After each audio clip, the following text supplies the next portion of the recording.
Great day, malayang puso. Ayan, kakain na naman po tayo, mga kamalayang puso. Pang 12 days na low carb diet. And more vegetable tong aking low carb. Wala na kasing laman yung ating lalagyan. Ito na lang, sa sobrang ulan, hindi tayo nakakabili sa labas. Hindi tayo nakakalabas, guys. Kaya yung tira-tira na lang na nandyan sa ating rep. Wow, may rep si malayang puso.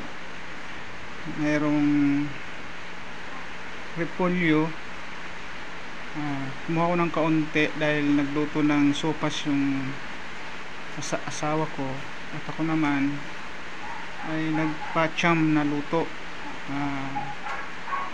Bawang at kamatis, salt and pepper, saka may pork na hiniwa itong repolyo. Yun na yung aking pang last meal. Ayun, gutom na yung aso, tahol ng tahol. At medyo malaki yung kamatis na hiniwa ko kanina. Sabi ko itatoppings ko nga para may design. At yung repolyo, yung pipino ko, hatiin ko pa sana to, guys, para makatipid-tipid. Kaso medyo masisira na yung dulo niya, kaya tinanggal namin yung dulo. At ito, inubos ko na. At ito na yung magiging last meal ko for today sa 12 days na low carb diet. Ayan. Maraming vegetable yung makakain natin ngayon. Ayun, nakakalungkot na balita, guys. Nasa magtatanong kung ano yung bakit ganun yung profile ko sa Facebook.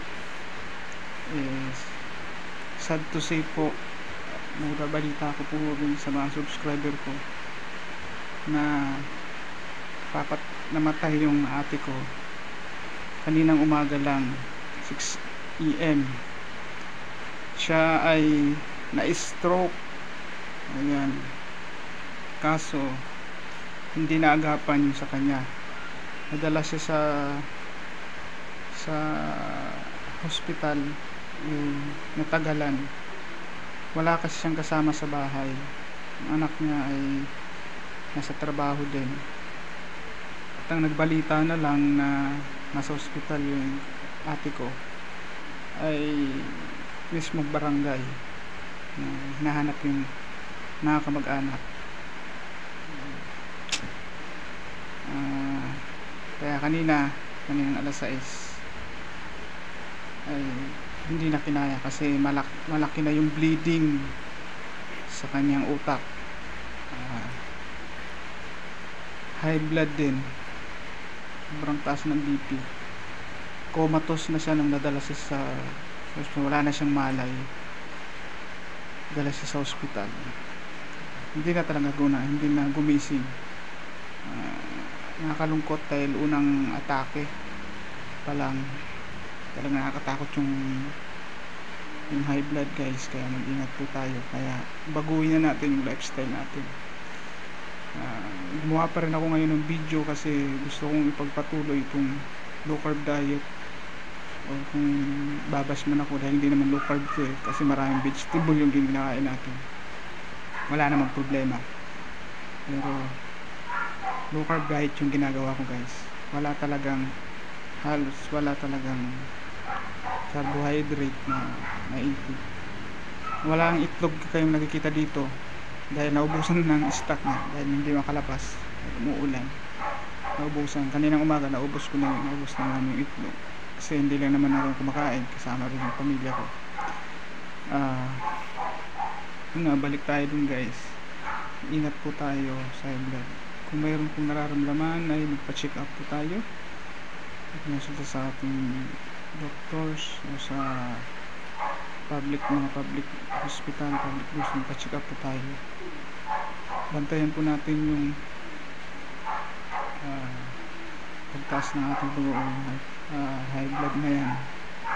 high BP kasi nakakatakot. Ang ate ko umatake pa lang yun, pumatos yun, iniwanan na kami at ako ay naunang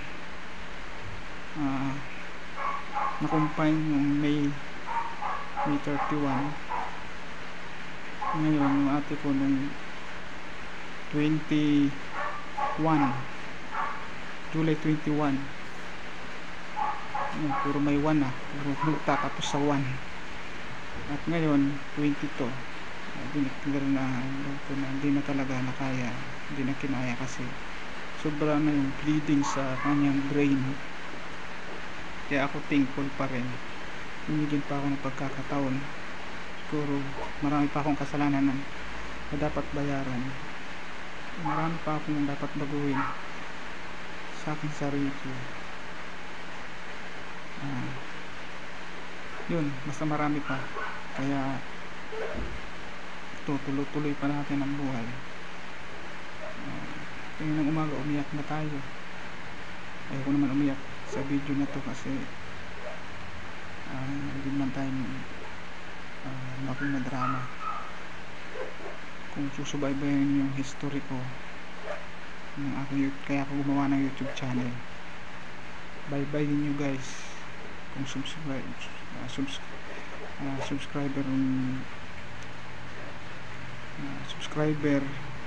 po kayo, bye nyo yung pinakadulo ng video ko, yung pinakasimula. Malalaman nyo kung bakit ako gumawa ng YouTube channel. Yun ang dahilan nandun. Makikita nyo kung ano ba, bakit ako nagsimulang gumawa ng YouTube channel. Kaya nakakalungkot natin ngayon, sobrang pa ng ulan, hindi, wala pang tila yung ulan, bahang baha ang mga daanan, malayo kami sa isa't isa. Huli makapunta ako dun sa kanya,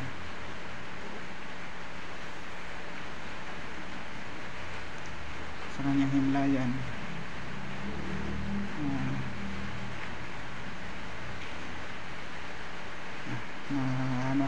Nawawala sa kung ano yung sasabihin ko, parang maging emotional.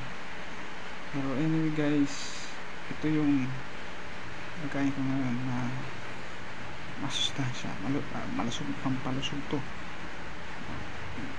Positive lang tayo mag-isip. No stress.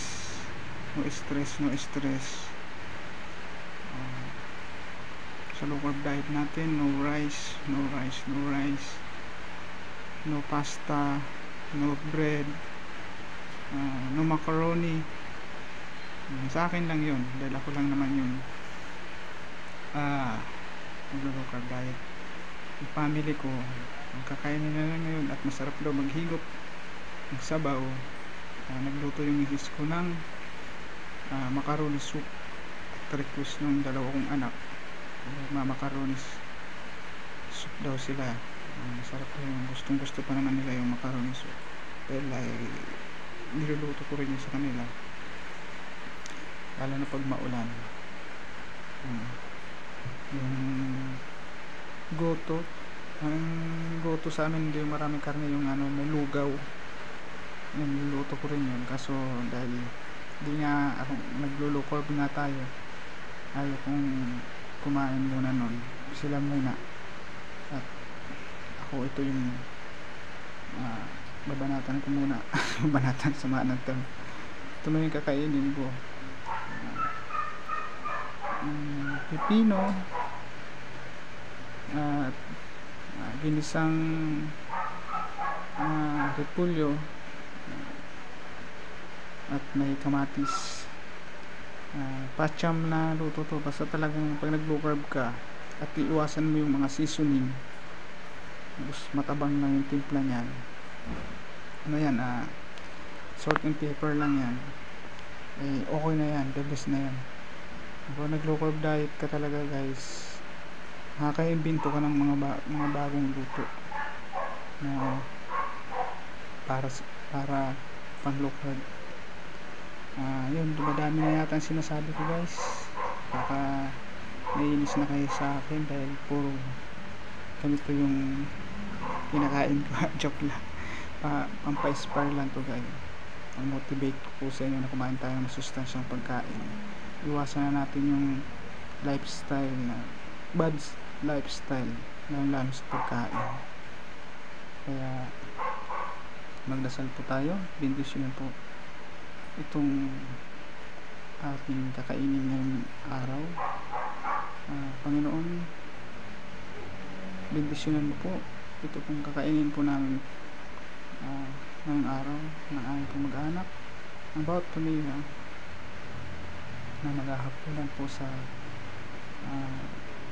gabing ito. Basbasan po ang aming pagkakain, Panginoon.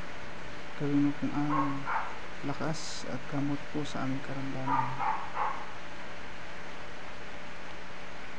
Gabayan po